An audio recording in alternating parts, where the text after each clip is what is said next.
Elsa? Here. Thank you. Terry? He's in England. Lovely. Michael? Tala? Eric? Chris? Great. Alrighty. Thanks. Thank you everyone for being here today and for your presence. I'm going to transition this over to Christina, who's going to be able to tell you a little bit about some of the things going on for 28th Street Little Portugal Station. Take it away, Christina. Hi everyone, good to see you, and thanks for having me here today. I just wanted to provide a brief update on the 28th Street Little Portugal Design Development Framework that our group over here in VTA's multimodal real estate and planning group has been working on. Just as a reminder, this has been a 3-year project that we kicked off back in fall of 2022, and outreach has been conducted in parallel alongside other BSV efforts and city efforts in the station area to help plan for the future transit-oriented development that will go on site once station construction is completed. This will be a set of design principles or guidelines for developers to know VTA's expectations for future development proposals at our large TOD site, which is about 11 acres. And these guidelines will fall into generally these 3 categories shown on the screen: culture and community, which incorporates arts and culture, as well as open space and active uses on site, such as commercial, institutional, or retail uses. And then the second category of principles will be around urban fabric and environment. So that will incorporate things like block structure, land use, and types of buildings and building heights relative to the site parameters with the neighbors, the school, the church, Portuguese hall, etc. And then the third category will be mobility and connectivity, and these will touch on topics related to the active mobility network and active transportation, the transit network and how VTA future transit services will connect in, as well as vehicular circulation. Next slide, please.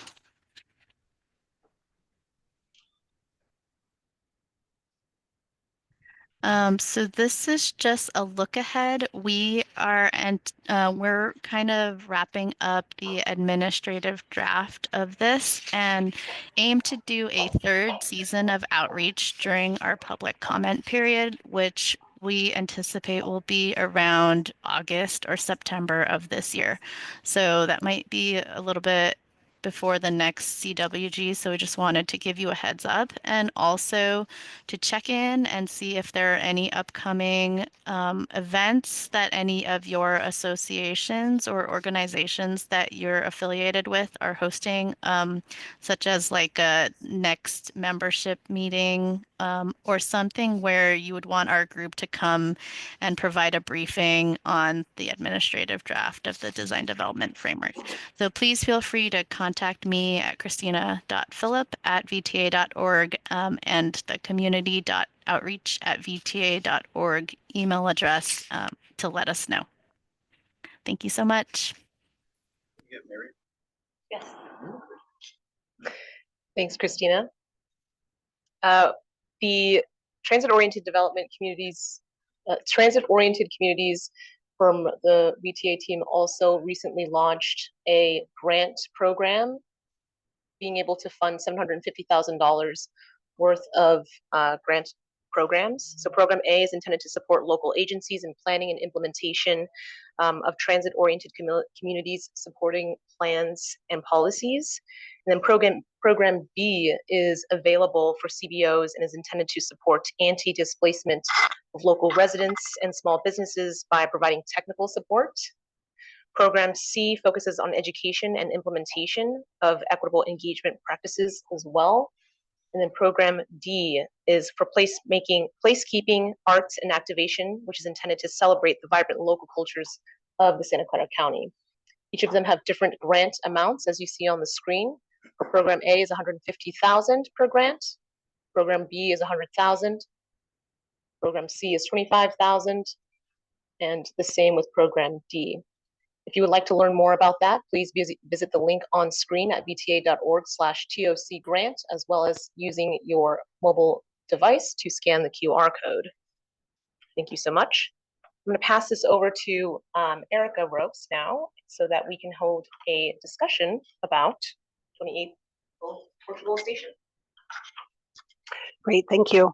I know there's been a lot of media lately about the relocation of Silicon Valley Granite as part of our project. And so we just wanted to take a few minutes today to talk through some of the process details. As we know, relocation is challenging, but an unfortunate effect of having a large public project. So we have Jesse O'Malley-Solis here with us today from the Real Estate and TOD Department, who's going to talk through some of the process and such to make sure that everyone understands the steps we've been taking. Great. And if I hold this, is everybody online able to hear me? Yes. So yes. As well. Okay. Do a check, just make sure everyone's in here. Check, check. Are you able to hear me? Yes. Okay. Yes. Great. Thank you. Yeah, thank you for that. So I did want to provide some updates. One of the things that's important to know is that there is a legal case going on between VTA and Silicon Valley Granite. And because of that case, I can't talk through a lot of details, but I wanted to give you a high level update on what's happened in the past, what is happening today, even as most recently as some agreement between Silicon Valley's Granite's council and VTA's council as of last night. So I do have updates that way, but I want to provide you a little bit of context on what's been going on. So in the case of the BART Phase 2 project and any other capital project that we do at VTA, property owners and their tenants who are impacted are entitled to receive just compensation for their real property. They receive relocation benefits and any loss of business goodwill if applicable. VTA is absolutely committed to and required by law to providing impacted property owners and occupants with advisory and monetary assistance to support their relocation. VTA's real estate department and relocation experts associated right-of-way services, or ARWS as commonly referred to, have been working with Silicon Valley Granite on relocation efforts since 2021. Relocation efforts have been successful in helping many property owners and tenants, including 2 neighboring businesses, Monarch Trucking and Security Contractor Services, which have been relocated through the efforts of our relocation experts, ARWS. VTA settled acquisition efforts with the property owner Honco in 2023. And we took possession or ownership of the property in March 2024.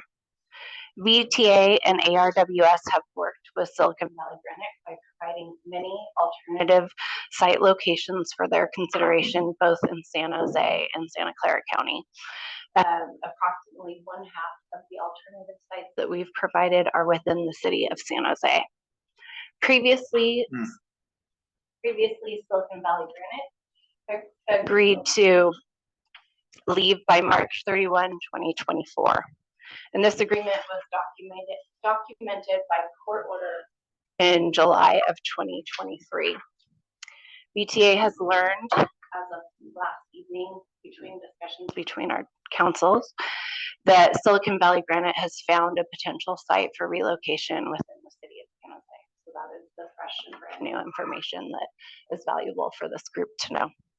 And VTA is working to support their relocation efforts. VTA is going to work with Silicon Valley Granite as they make demonstrated near-term progress to relocate. And what that means is, as you've heard about in the press, there's been an order where we could take possession of the site, lock the facilities, etc. As we know that they're making their moves to relocate, we will not participate in affecting that order.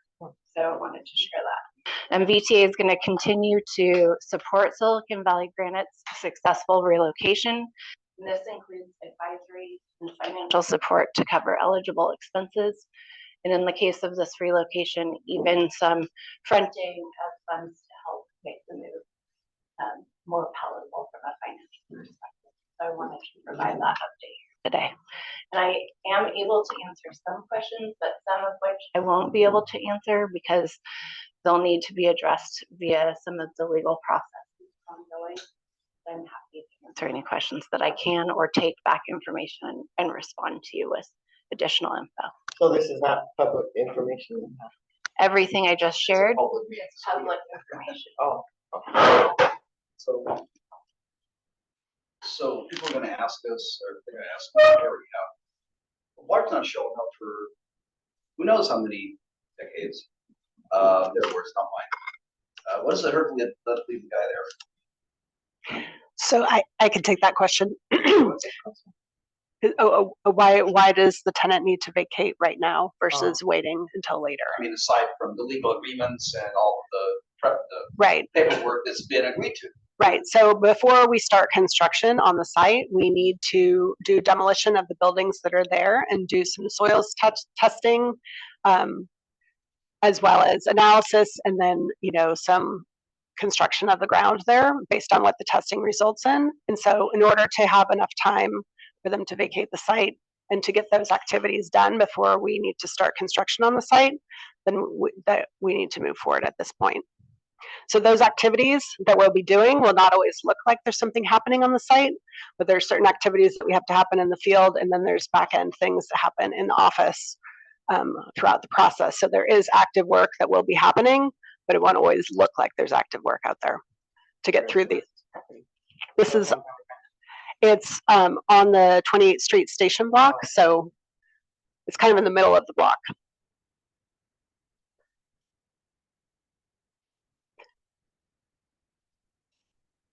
So that's the reason for the timing, to be able to be ready for the construction activities to begin.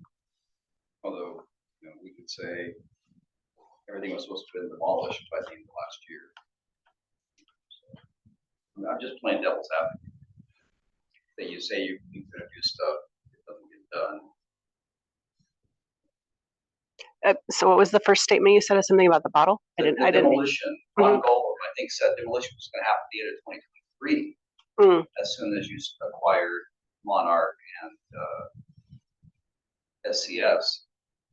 But, you know, we're in 2025 now. There's no demolition, and there probably won't be any demolition until next year, earliest. So, you know, VTA keeps moving the goalposts, and I'm not by any way or means supporting this business person, but people could look at it and say, well, if they keep moving the goalposts, why can't they move the goalposts more? And your answer is good. I mean, we've got to do construction at some point, right? Right. Sooner or later. We've got to be ready to do it, right? This is the preparatory work, right? So, and that's a fine answer, but you know, you've got history that stuff hasn't gotten done when you said it was going to be done. Understood.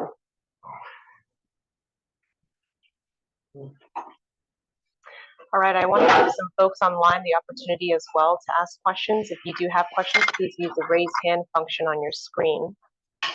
Give folks a couple minutes.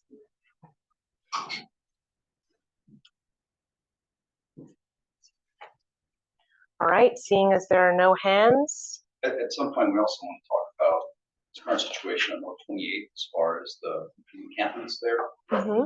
I don't know when that would be a good time to discuss. We'll have a member report out in a bit. You can do it then. Yeah, and we can definitely talk about that. All right. If there are no other questions about this topic, I'll be moving on. And if you do have questions later on, just let us know. Put it in the chat and we can respond later on. Thank you so much. I think it would just be good for Damone, who just walked in. Welcome. We just talked about Silicon Valley Granite, which has been in the news and is a neighbor of the school. Just what we're doing as an agency. So if you have questions, Jesse is here if you want to have any questions. Just walk in. All right. Yeah. Your question, Damone, will be. I know Damone might have questions, so I didn't want to. But his question will be: once it is vacant, once the Grand Place is gone, that is the closest will be the closest unoccupied property. What will be done to secure it, since right now you're securing Monarch and SCS, contractors paying to secure that with the security controls and whatnot. Are you turning the grant property over to the contractor for them to secure that one as well? Yes, they will be securing that property as well. And you'll be turning it over to them, like you did Monarch and SCS. From what I understood, you turned over. Yes, Okay. yes. What's the timeline for the conversion? Well, we just kind of talked about that. Yeah, I just provided a little bit of briefing on the agreement and the work toward a relocation for Silicon Valley Granite. So once they are able to vacate the site, which we're hoping occurs in the next 30 to 90 days, then we're able to hand over the site to the contractor to secure it and make sure, and this is the same contractor that's been involved with securing Monarch and other businesses on the Alrighty. Any other questions? Great. Thank you all. So just wanted to do a quick recap of some of the outreach we've done for the project. Some of those events, including a cafecito that we did with Cristo Rey, San Jose, Jesuit High School in April. We also attended the Santa Clara University Career Fair and the VTA, which we will also be attending in June. If there are any events that you all think we should join, including Cristo Rey, if there are any summer events, please feel free to let me know. You have my email. You can also email the VTA BART at VTA. And anyone know what the path is for the June 8th VTA? No, I do not know. All right, some CWG related recaps. Previously in our discussions in February, we had some issues with the stakeholder toolkit, which is typically in PDF format, but we've recently converted it to Word format and wanting to make sure that it's been working well for you all as you share it. It's easy to copy and paste, easy to navigate. No issues with that? Okay, that's good. I'm gonna give a moment just so folks online can let me know if there are any concerns you all had using the Word format. Okay. And last meeting, we also got some feedback from some of y'all for the Thriving Business Program survey, and that was super, super helpful in order to refine the language that is used in that survey. And we'll talk a little bit more about the outcome of that survey in the TVP section later on this evening. But thank you all for that, and thank you all for your time.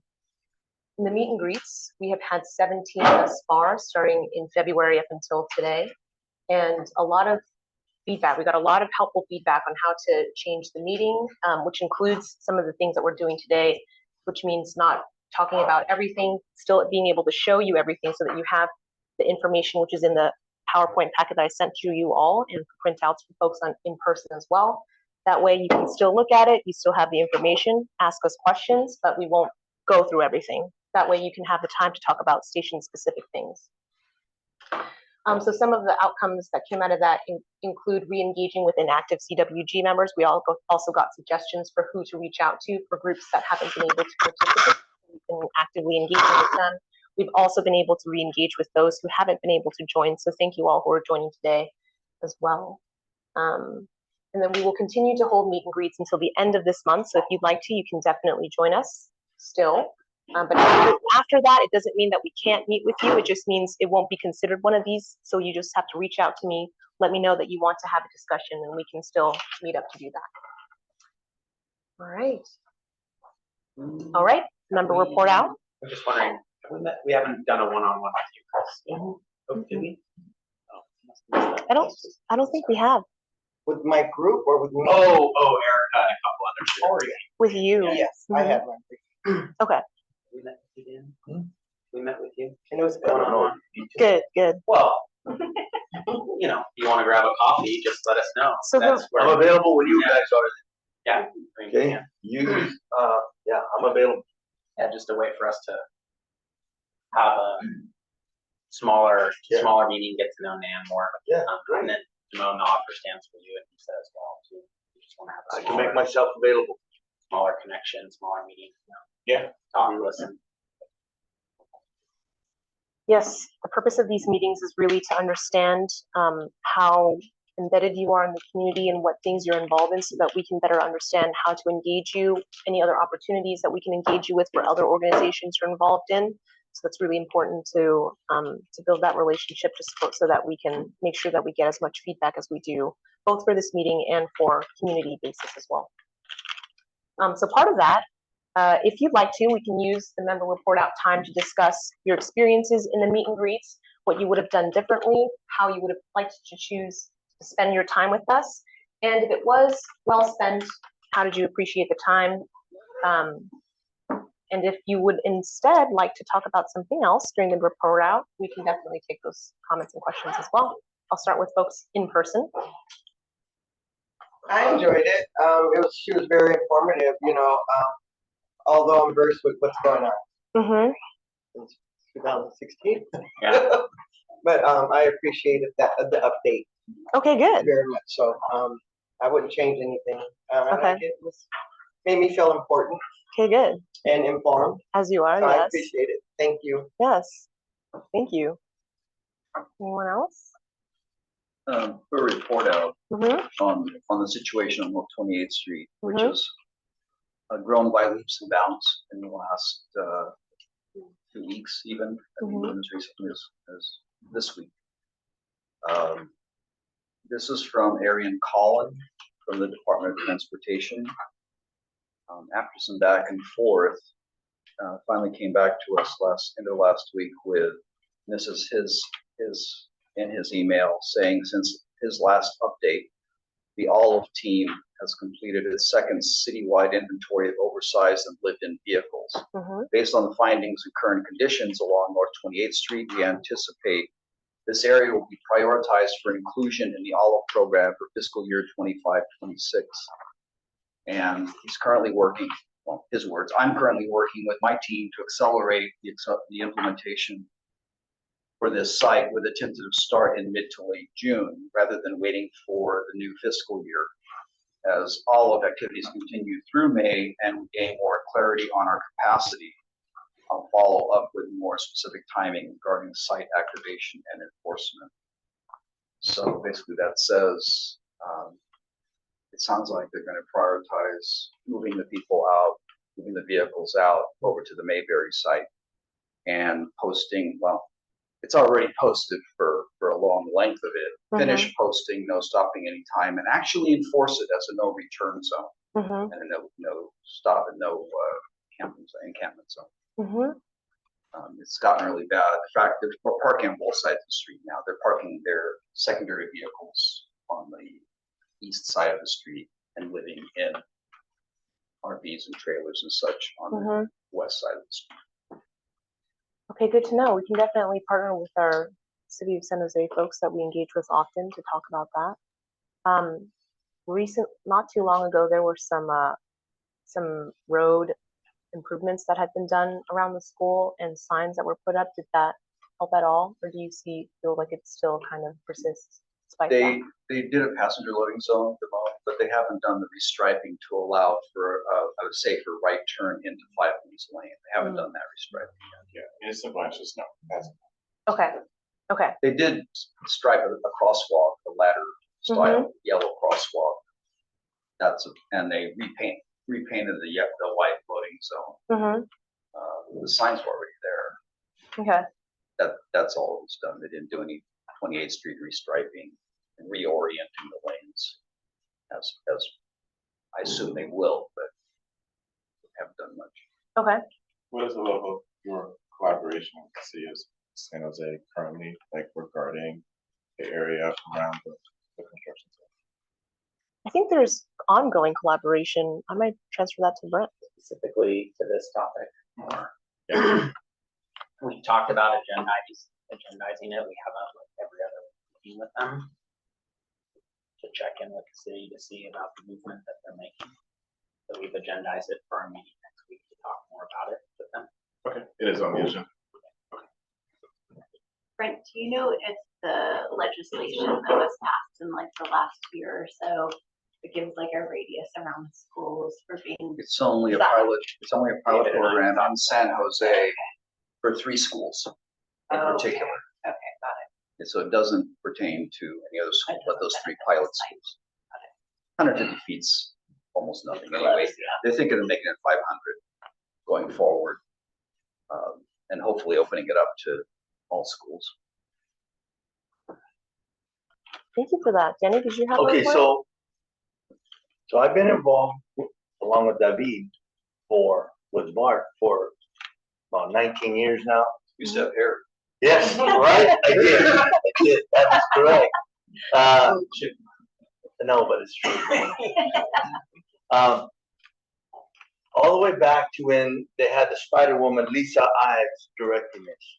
What I want to say is the thing that I would change, going back to then from today. In the beginning, we were ignored. I mean, the community were ignored. They told us, get out of the way because the train is on the track, basically, and we're in the way. All right. The community is still here. Thankfully, VTA has been able to adjust that terrible attitude and communicate with us. And what I would hope is in the future, this correction with the community will continue. That's what I want. I mean, it was terrible fighting VTA and the Spider Woman, you know. So What was the Spider Woman?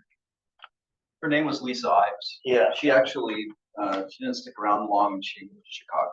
Oh Yeah, from my time. But VTA is still here, right? And we're here.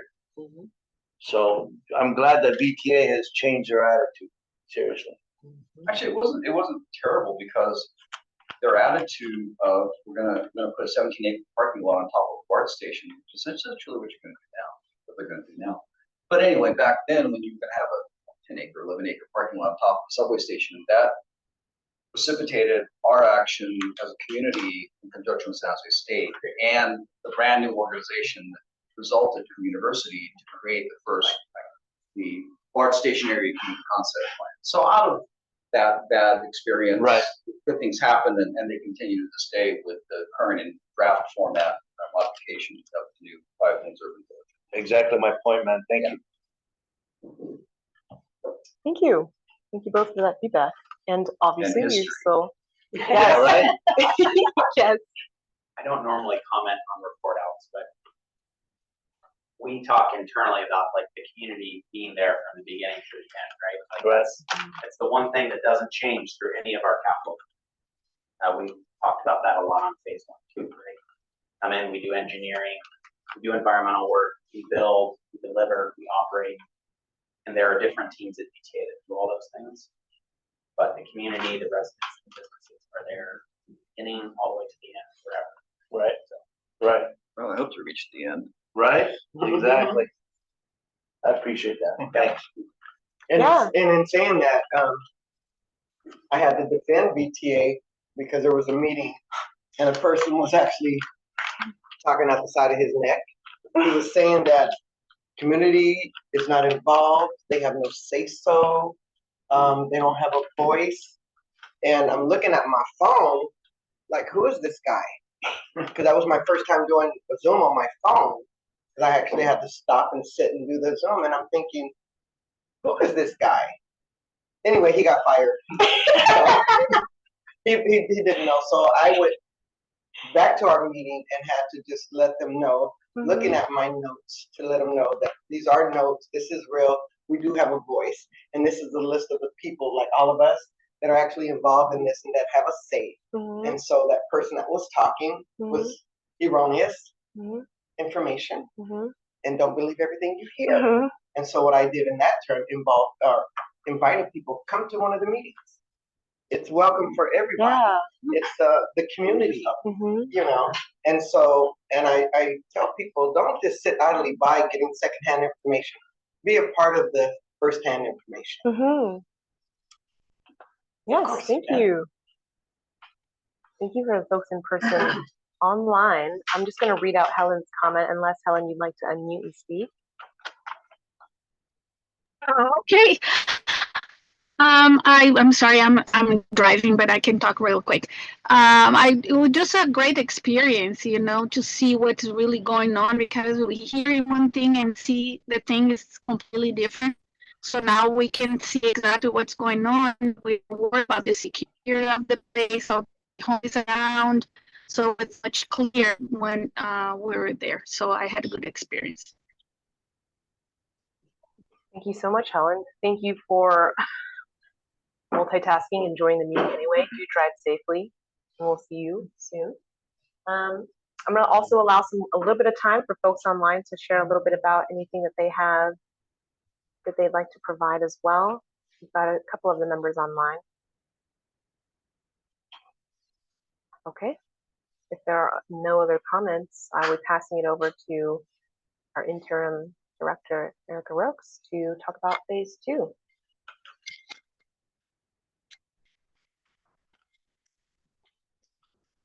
right, can you all hear me?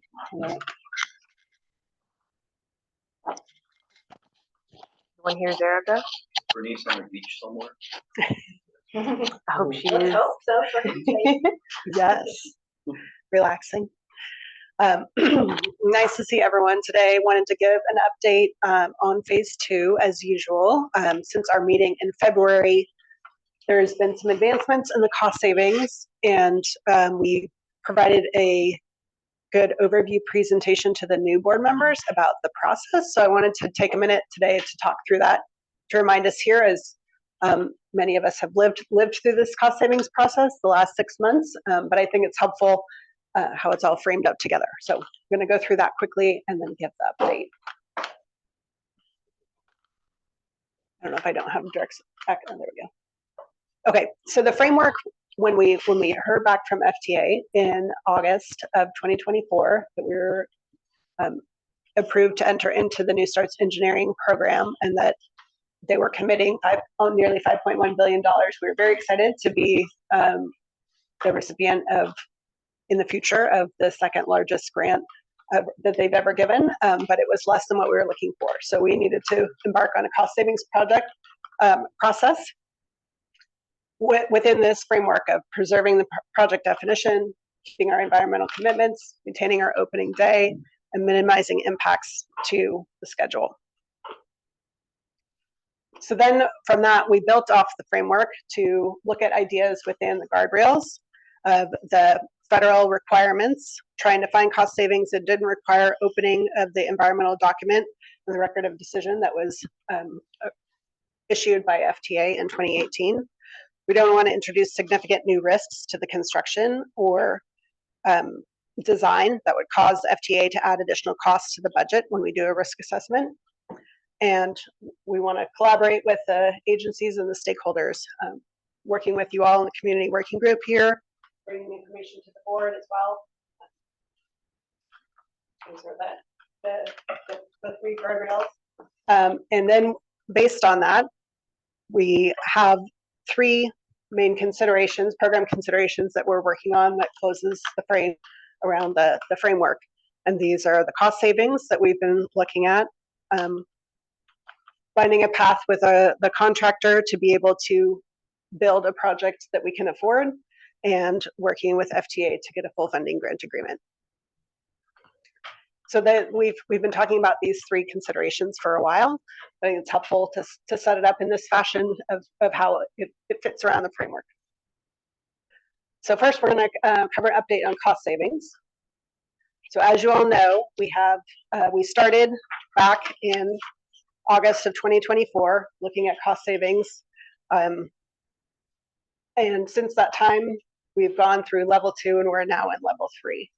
So the context behind the cost savings is we wanted to continue, we're continuing with a positive outlook to balance the budget.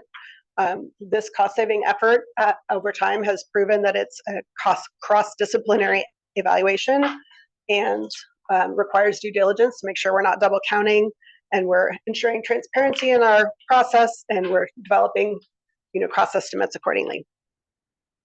So initially in level 1, we had an overarching set of items that we looked at, and resulted in concepts with minimal interdependencies. And so we were able to land on these items you see on the screen here, which we've talked about before. And then there were several items that needed further study. And so we developed task forces, and those became level 2 items. So I think last time we were here, this is some new information from what we last showed in February.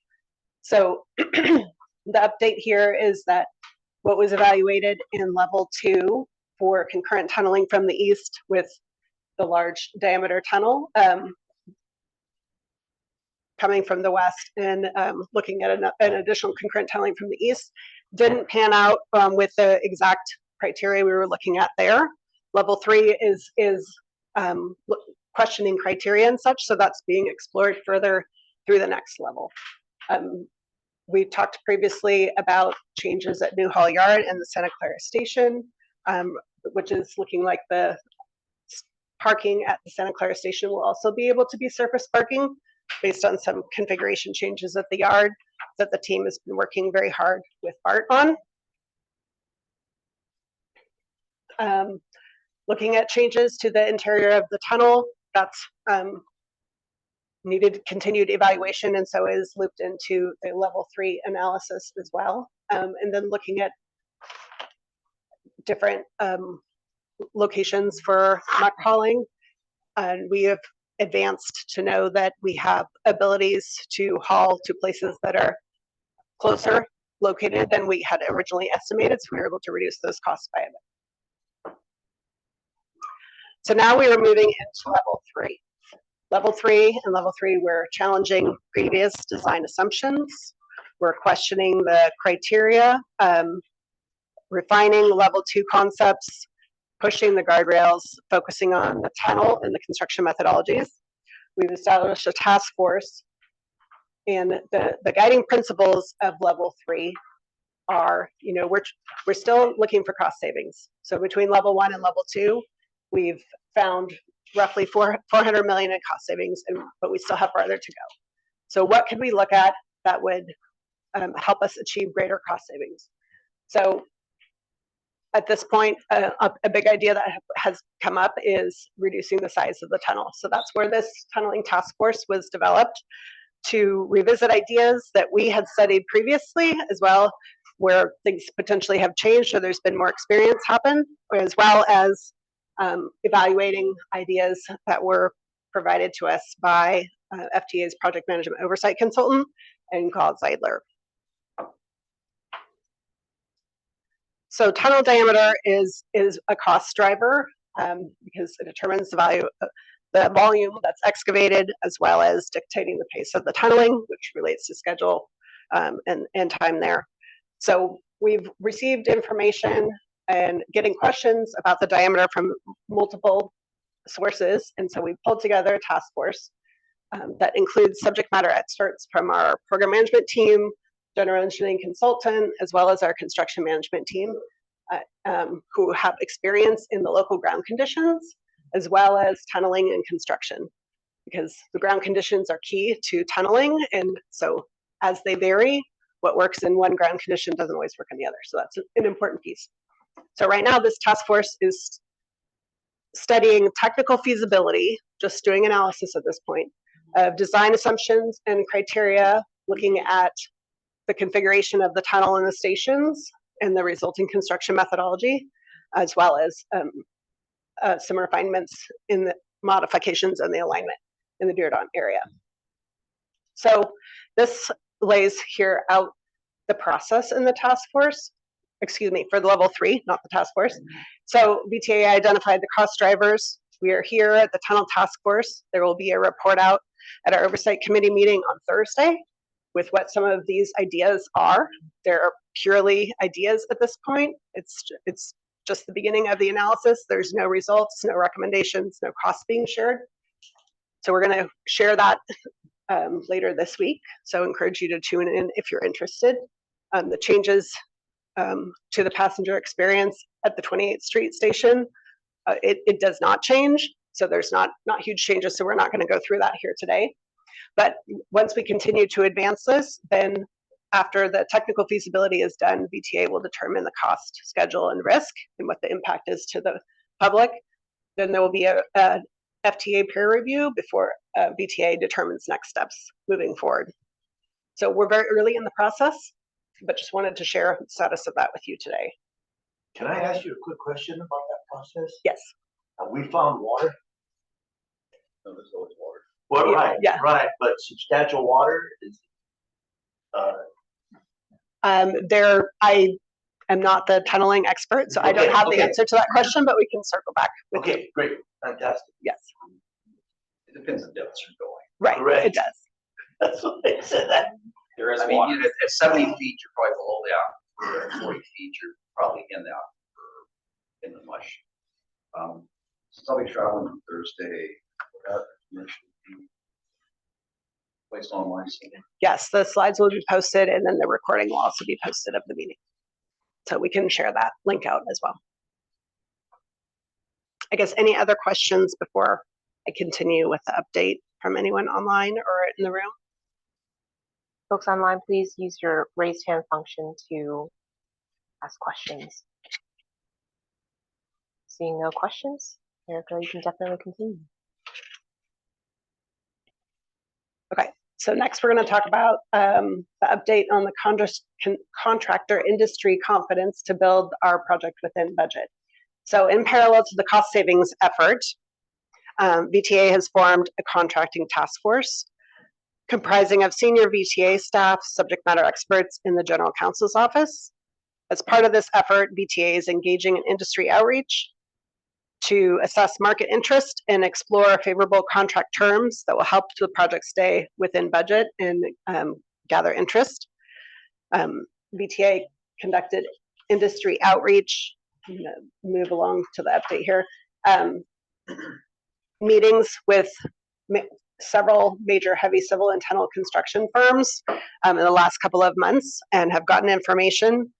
Moving forward, the contract task force is looking at contract packaging, delivery approach, procurement strategy, commercial terms, etc. So this timeline here talks through the various different areas that the task force is looking at, the contract packaging and procurement strategy that's being developed, the CP2, contract package 2, coordination with KST, the current tunnel and track work contractor, looking at their cost that they have proposed for the next stage of construction, as well as updating independent cost estimates, as well as planning for different off-ramp plans, whether it's to continue with the current contractor, or to make a change. So at the Phase 2 Oversight Committee next month, on June 13th, there will be substantial discussion about this recommendation from the task force.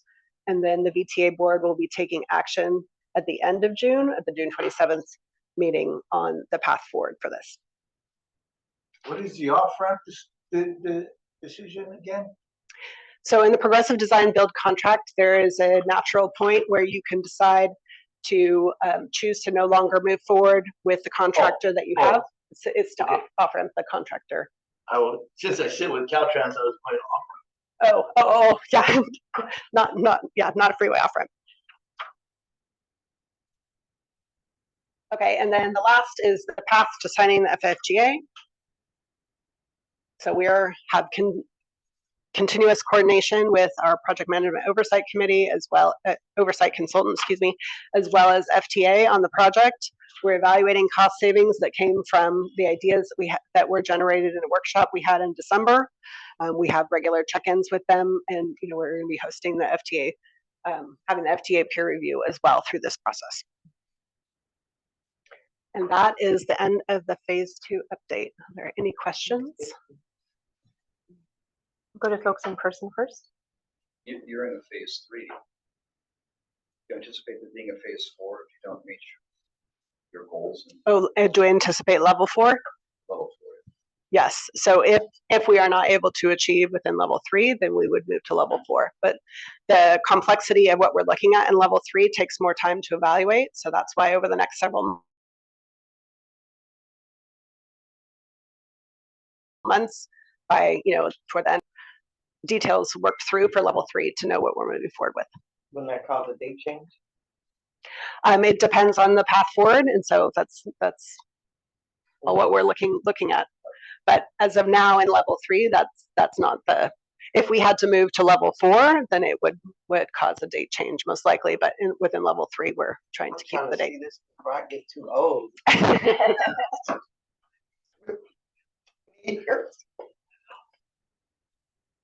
What would the impact, if we have to go to level 4, what would be the impact to the town?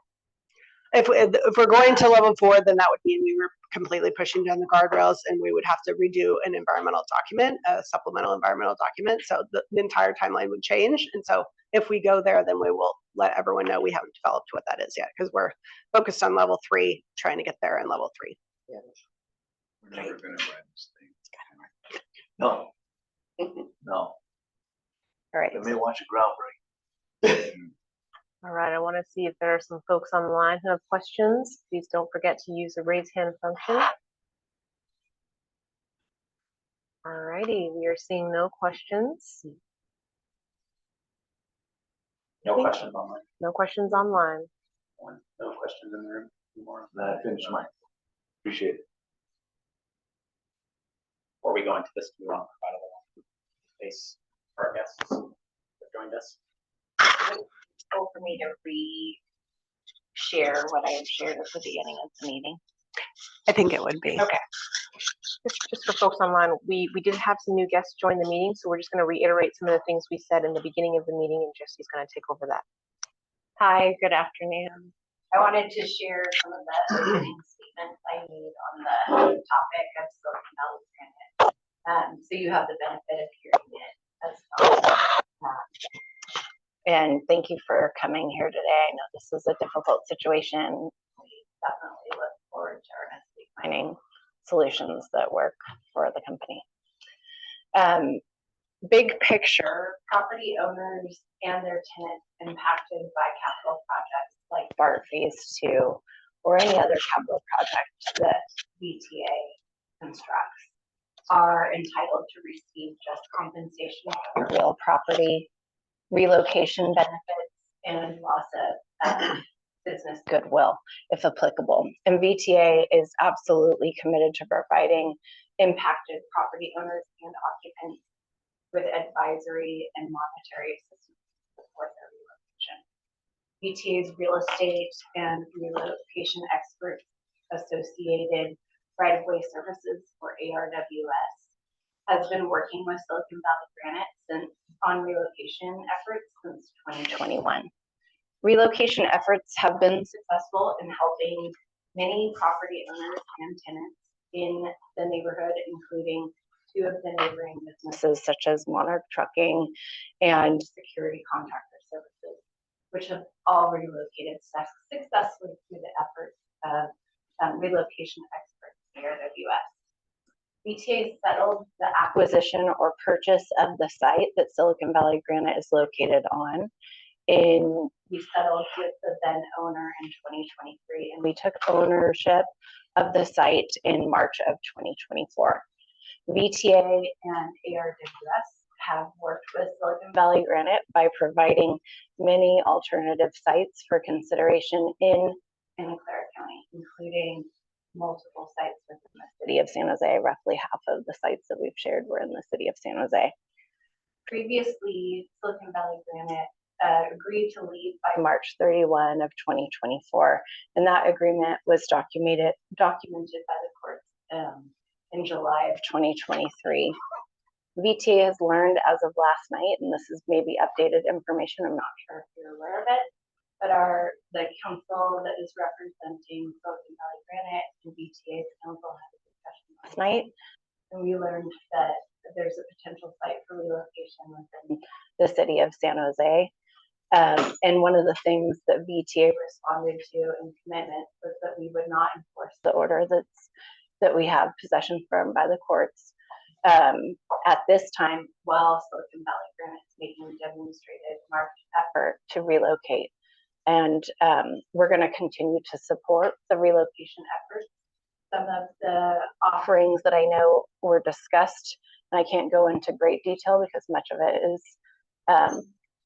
legal discussion between our 2 councils, but one of the things that I know that we have discussed with Silicon Valley Granite council is that we're offering funds upfront to help with the relocation services, and we're absolutely committed to helping you find.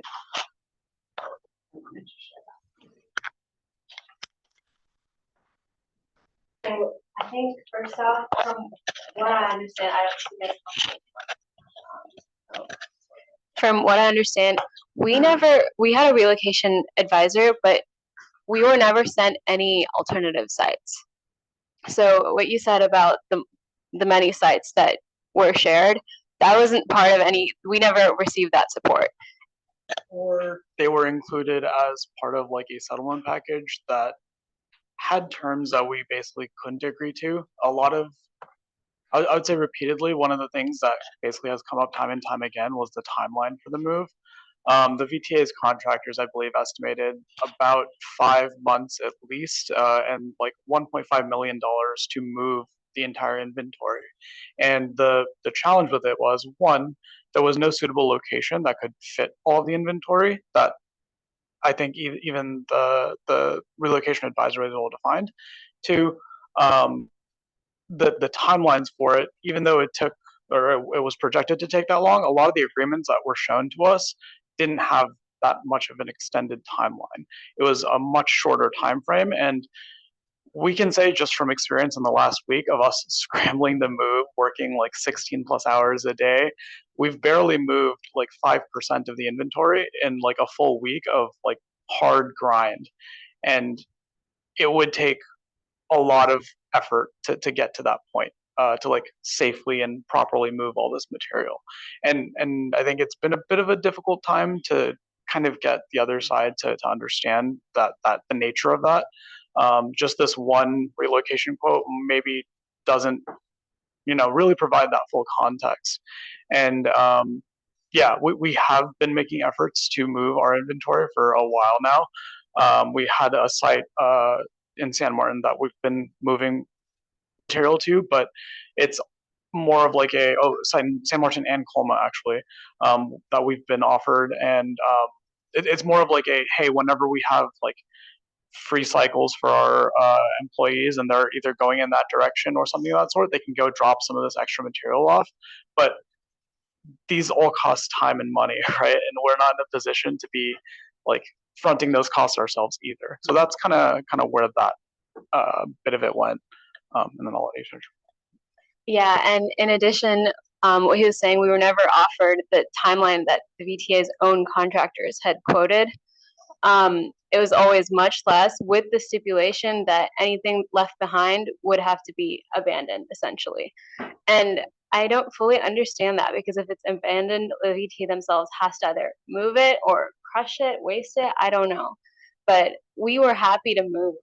But all these agreements, like it was like, you can't accept impossible us, basically, And we've, I think a lot of, from my understanding at least, a lot of like the timeline push is basically like the VTA needs to start doing stuff on site, right? And we get that, and like we're more than happy to make accommodations. Like if there needs to be like an archaeological survey or like drilling or whatever that needs to be happening to do soil testing or something of the sort, we will happily move material around, do whatever we need to do to kind of like make that work and kind of appease to both of our timelines as much as possible.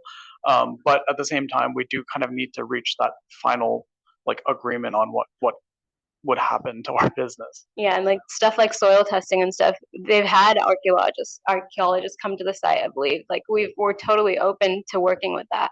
But for 2 months, until yesterday, like you said, we did not hear from their attorney. Like they were not in touch. There was no communication. We didn't know what they needed until like we got that eviction order, basically. And I'm sure there's probably frustration on both sides of this and like some sort of miscommunication on what's going on. We're just trying to make sure that it's heard that we are more than open to like reaching like a mutually beneficial settlement and moving. Like we're not here to stop BART. We're not here to just try and like sit on the land as long as we can. Like we're all for this. Like we know that this is for the betterment of like the San Jose community. But we just want to be treated fairly in that process too. So. And I think last night was one of the first times that we heard like oh, we'll compensate some of it up front so you can like continue moving. And I think as of today, like we still don't have that in writing. So we don't have that trust, especially when it's been delayed and it's been ongoing for so many years. We just need it in writing. Well, what I can say is we're here, we hear you. I appreciate the fact that you're taking the time to express what it is you need. I know that our legal counsel for both sides are actively discussing this. I can't go into the detail of what's been offered in private settlement discussions, but what I can do is make sure that the line of communication is open and make sure that we're at the table to come up with a solution to get. Thank you so much.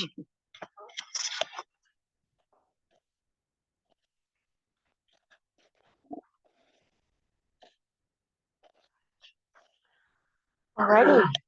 Thank you all for your time. We really appreciate you coming here, and thank you, Jesse, for being here as well. If there are no other questions online, we will move forward to construction update with Brent Curse. All right, good evening, everyone. We'll go through this construction update quick. Most of our construction is occurring on the other side of the project. No worries. But we feel that it's important to keep this working group still apprised of what we're doing and sharing with you all how we're communicating with our communities so that you can kind of see what's to come. So again, we wanted to draw your attention to the west side of the project at the Santa Clara San Jose border, where we're working on the launch shaft where the tunnel boring machine will eventually launch. So this is what was the old Union Pacific rail yard and is very bustling with construction activity right now. Our contractor has been mobilizing the last 2 months to ramp up construction for May and June timeframe. They're bringing a lot of materials and what we call craft and staff and more laborers onto the site to accommodate this work. There are 2 large kind of drilling rigs out there right now that are doing some testing, drilling, and working, getting ready to do the actual excavation for the shaft. So kind of a lot of that preparatory work right now. Before we move forward, this is the section that we had initially said that we would sort of pivot so that you can have more time to react, have questions, and have discussions. We did include the slides in case you wanted to see all the details. But if instead you'd like to jump to maybe Thriving Business Program, we can also do that. I'm going to defer to the folks in the room with what you'd like to do to proceed. Would you still like to go through the details of the West Portal just to get an idea? Or do you think it more is pertinent of your time? You have discussion, have the questions, or to go jump into the Thriving Business Programs that we have for communities? I'm still scratching my head about the family that came in, and nobody online knows who that is. Okay, so a little bit of context. The family that joined, the family that joined us is the family of the owners of the Silicon Valley Granite Incorporated at the 28th Street Little Portugal station. Okay. They are also the property that we recently have been negotiating, as they had talked about, to try to get them to vacate or to go to relocate so that we can take over the site and start doing things like soil testing so that we can progress the construction timeline. There were some disputes you may have heard in the media, and so we had them join us for today's meeting so that they can provide their comments, provide some context for the folks online, folks here in person. And then we also had Jessie join us so that she can respond and provide additional context on VTA's side. Introduction would help. I had no clue who they were. So sorry about that. Yeah. They seem so sad. That's why I was concerned. Yes. Yeah. Now I'm putting it all together. It's a hard thing, What Jessie was saying in the beginning. Because I'm thinking, what legal, who are they talking about? I knew about the granite situation, it was on the news. But the family, I didn't know. But thank you for sharing that, because it's only fair to the people online too. Yeah. To know who these speakers were. Yes. Yeah, I was gonna say we were hoping they were gonna be here at the beginning of the meeting to kind of have a little bit more, introduction. I see.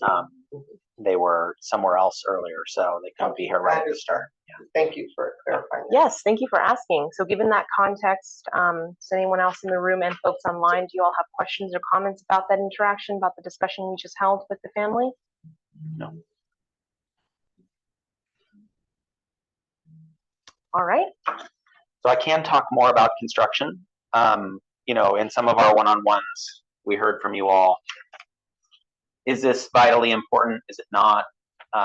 So it's an option if I can go into more details if you all would like. It'll give you a preview of important? it'll Okay. give you a preview of at least what you can anticipate at 28th Street in Little Portugal. So in terms of like construction hours, activities that'll happen, and what kind of notices we give out to the public. So if you'd like to, we can also give you a preview of that as well. Yeah. Would like to know if you have one of these already for Little Portugal. We don't. Yes.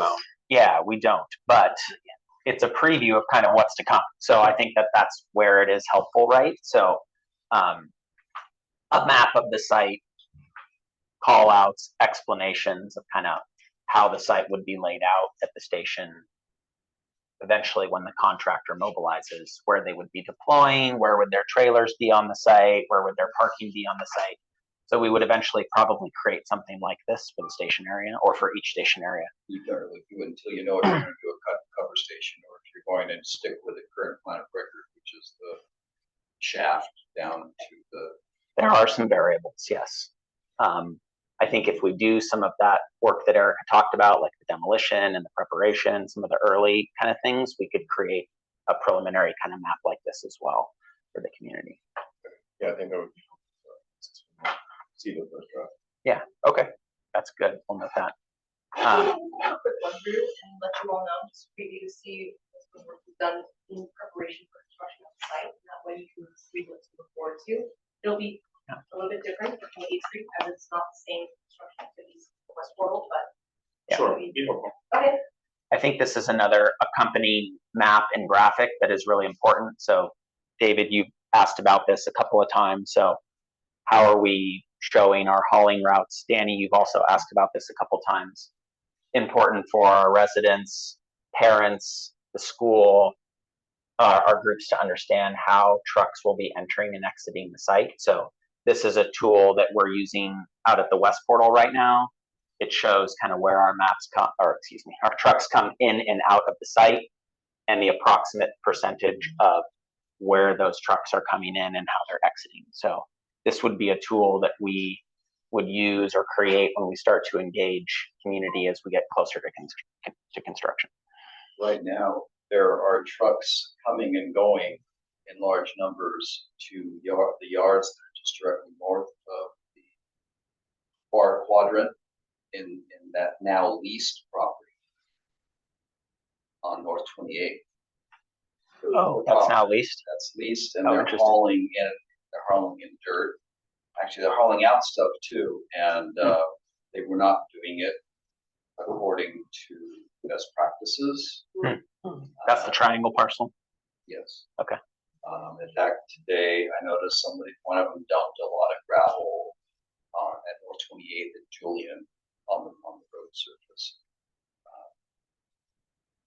I think, you should be leery of what's going on with dust and the students at Cristo Rey who are the asthmatic or have respiratory problems because they have not done. They finally did something right in one of the two parcels, but they didn't do it on the one that's on St. James side of the triangle.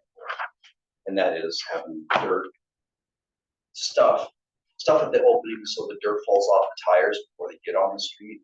And they had street sweepers operating, but I haven't seen street sweepers in the last 2 weeks. So what kind of operation do we know? They must have a project nearby that they're hauling dirt.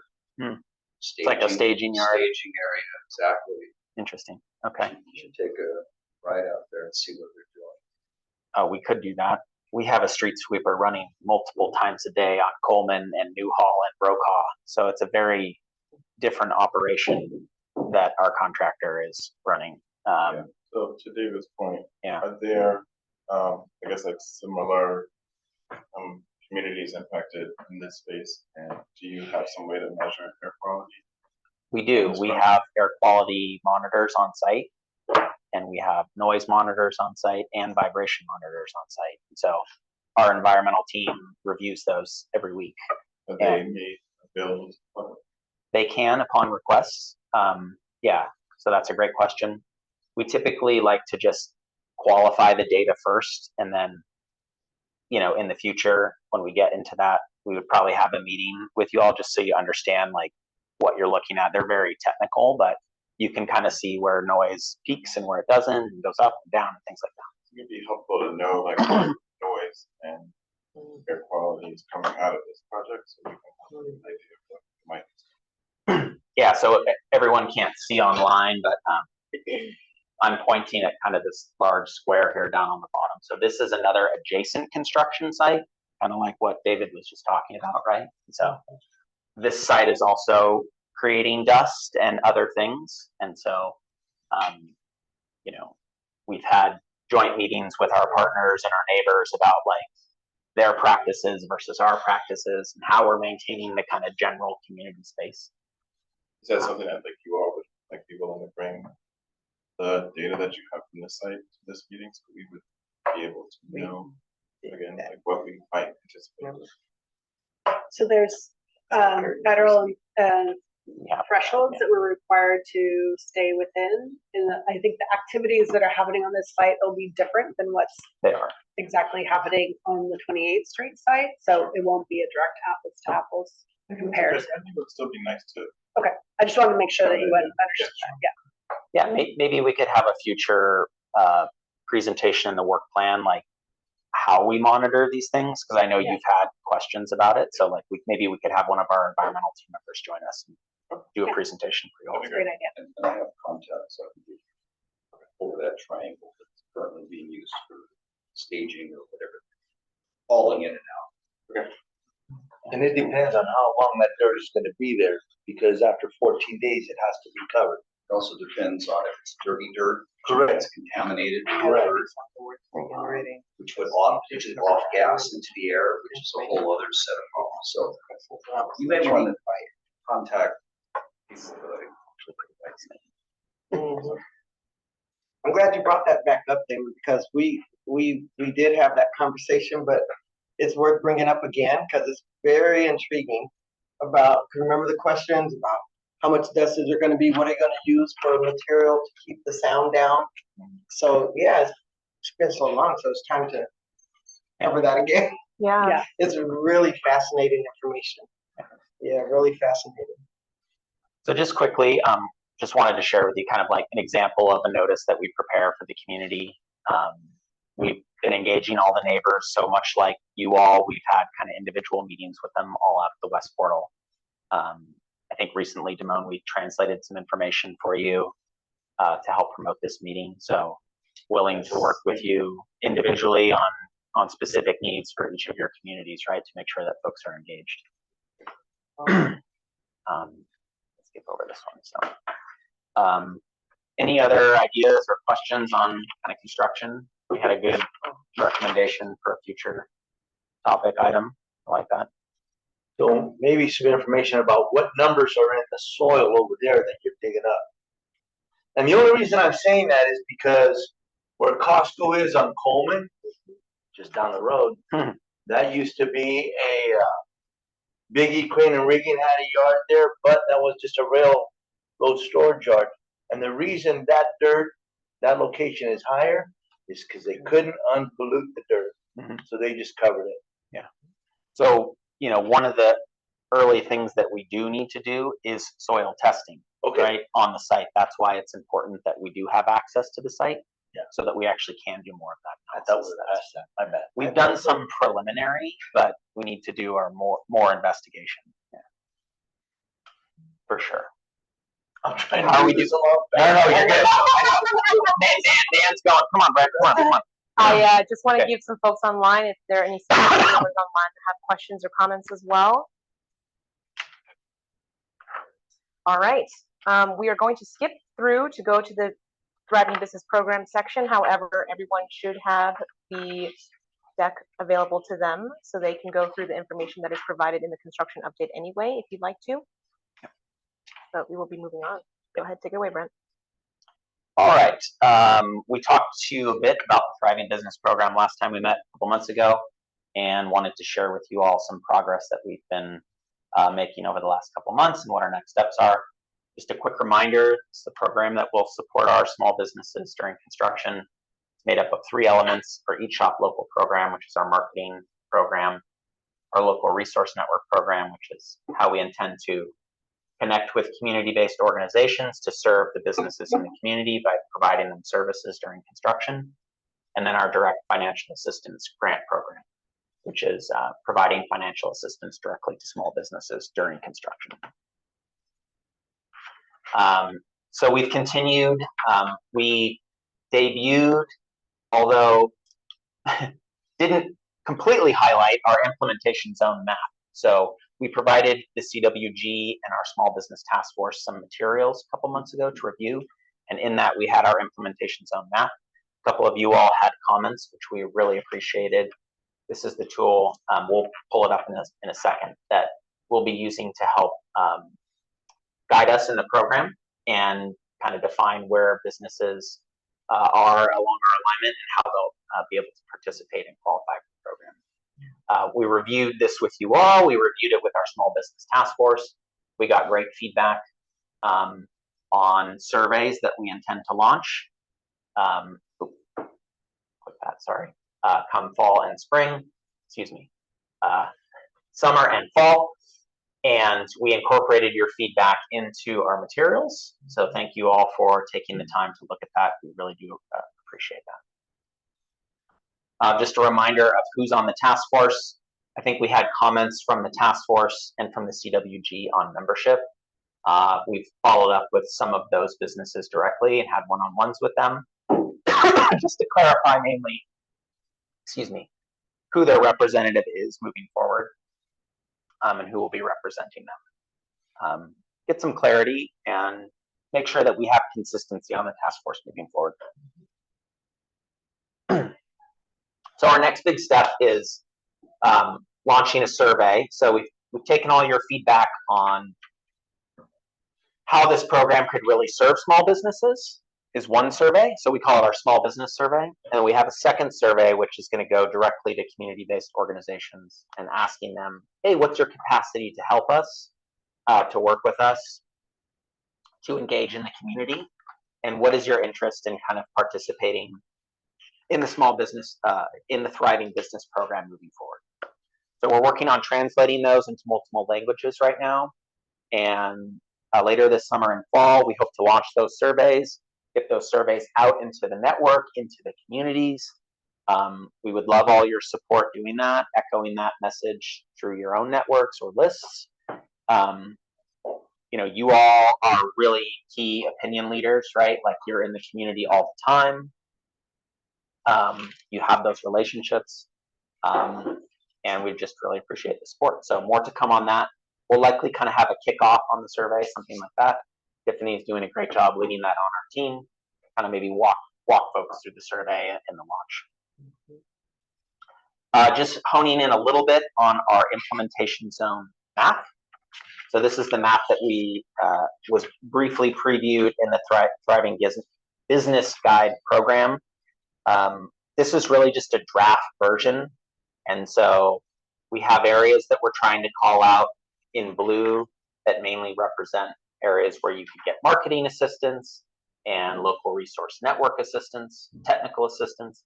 And the areas in green are smaller, and those are typically areas around the major elements of construction.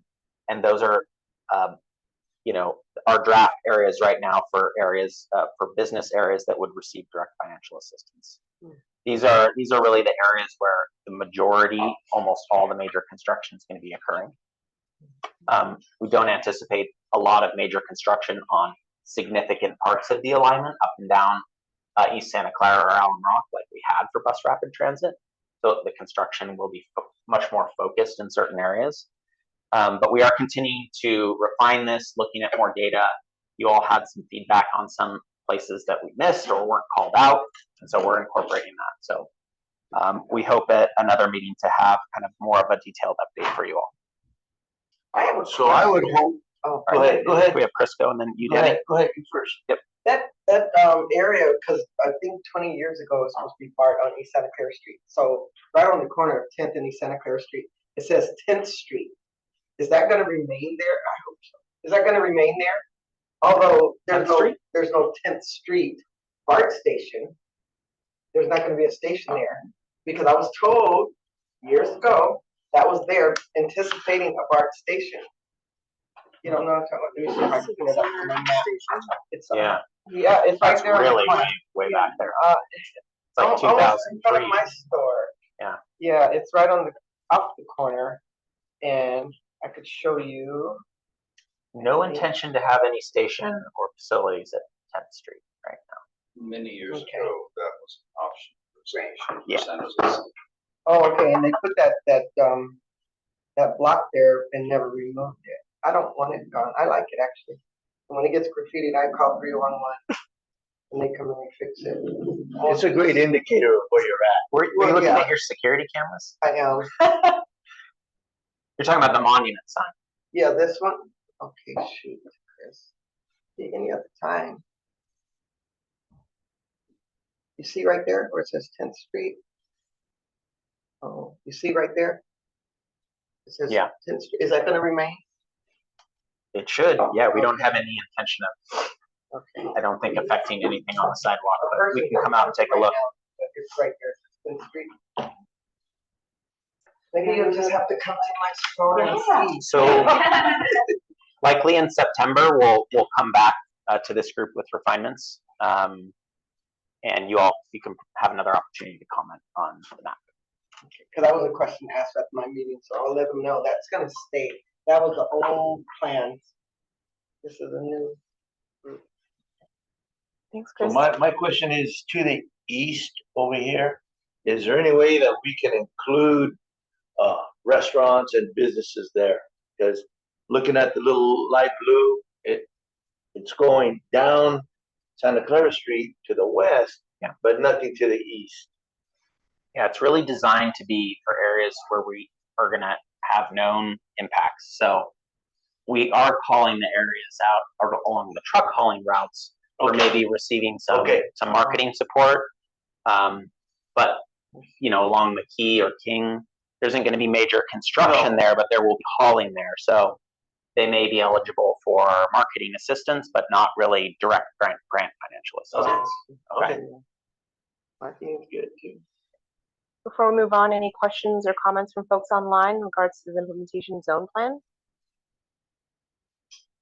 A question. Mm-hmm. Yep. And that is, have you seriously considered doing those baseline studies? That's what we're working on. Yeah, we've worked with OED and they provide us a lot of data of all the existing businesses that are present.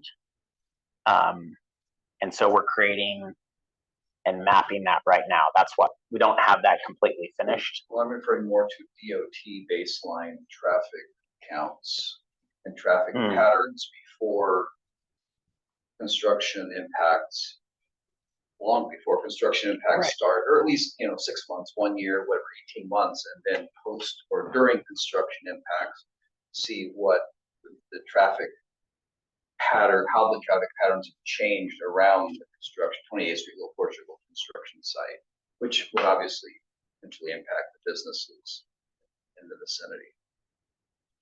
So as part of the construction transportation management plan, it includes a traffic analysis, which will document the traffic counts in the area before construction starts. Counts, and what about patterns of where vehicles may be moving, maybe bypassing the vicinity of the station by going up or down King, or by going up or down 17th or 24th, or I mean, it's more than just patterns. You're talking about like diversion, essentially. Yeah, I mean, self-diversion. Yeah, exactly. Water flows downhill the easiest path. So it's traffic. I don't know if we have that answer. I don't know if we have that answer, but something we can look into. Yeah. I appreciate understanding it better. request better. Thank you. Thanks, David. Any folks online? No folks online so far? Mona, do you have any questions? Alrighty. All right, ma'am, take it away. Alrighty. So we're gonna close out the meeting with a couple of next steps for CWG, although they're not heavy lift or anything, they're just lots of meetings, boards and oversight committee meetings.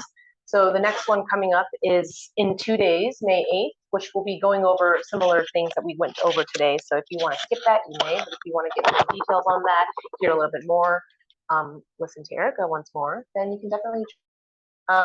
If you also want to check in for decision making, I would say June 27th is the highlight. There's going to be board action in regards to contracting task force recommendations. So if you want to hear how that turns out, join those meetings.